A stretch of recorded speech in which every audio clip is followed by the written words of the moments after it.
දකුණු පැත්තේ තියෙන්නේ කුස්සිය වම් පැත්තේ බාත්රූම් එක. දකුණු පැත්තේ බාත්රූම් එක වම් පැත්තේ කුස්සිය.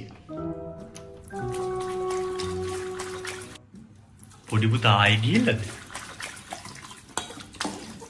ටිකක් ඉක්මන් කරපන්කෝ. ඉඳපන්කෝ ටිකක්.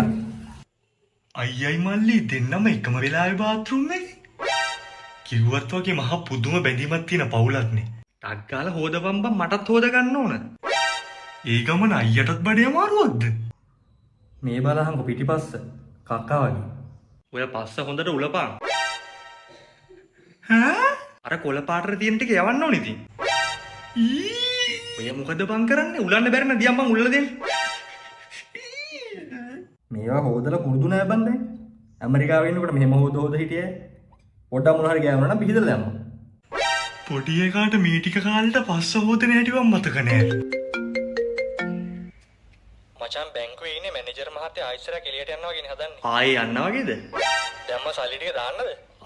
අවුලක් නෑ. උඹ දාපන්කෝ මම බලන් ඉන්නම්. උඹ දාපන් මම බලන් ඉන්නම්. මොන જાති සහෝදරකමක්ද යකෝ මේ? මාමි පොඩ්ඩක් යන්න දෙනවද මගෙත් පාඩ පොඩ්ඩක් හිතනවා වගේ.